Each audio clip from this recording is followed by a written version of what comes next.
Behind the results of any single search that we do relies a story that might shed some light to the questions that prompted that search to begin with.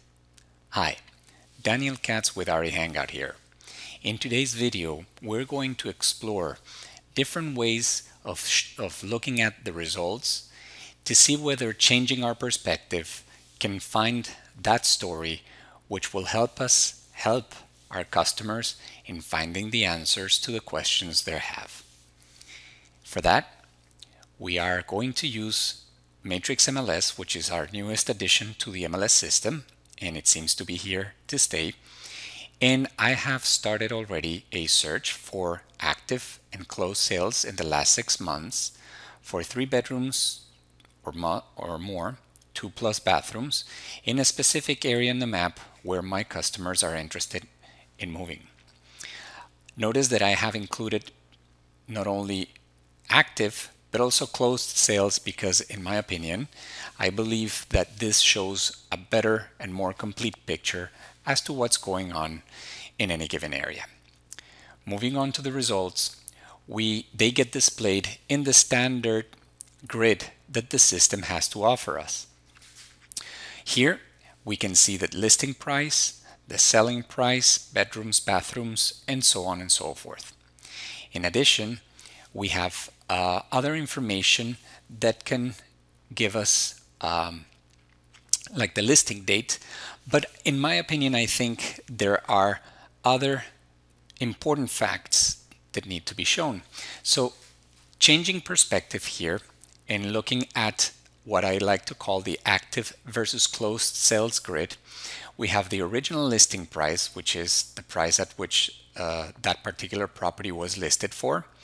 What is the listing price right before the sale date or right before going into contract? What was the contract for?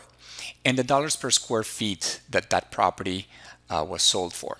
And I have included as well the closing date. This is important because if we sort the results in chronological order, we can see here whether there's any trend in dollars per square feet, considering also the dimensions of the house and other features. Active days on market is also an important piece of the pie, as it could shed some information or also let us know when a property is very well priced, how long it could stay in the market before getting to contract. So those things said, how do we change the standard grid or the defaulted grid into a different kind? Very simple. For that, we go to the heading. In any given position, we right click, and we tell the system to include another column. So, original. So original list price, we look for it.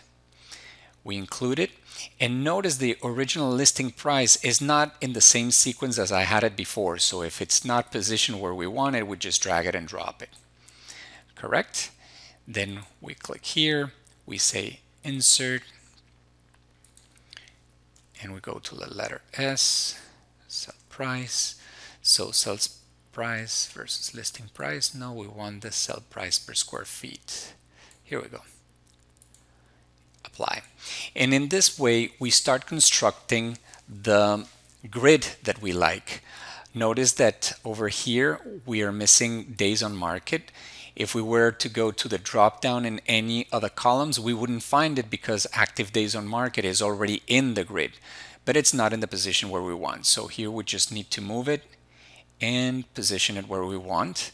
And if the numbers are too close together, we can make a little change here and tell the system to put it on the center. On the center, not on the right. And that way the numbers will be positioned separate from the previous column, which would make it simpler to read. In this way, this is the way, in which we create the grid that we like. I encourage all of you to experiment with this. Look at the different data that you can show and resort it. That way you can start uncovering that story that we are looking for behind the results. Remember that we make searches in order to find the answers that our customers and ourselves could have on a given search, on a given area, and those answers are that bring the business in. I would like to show you, just for example, what I like to call my showing grid.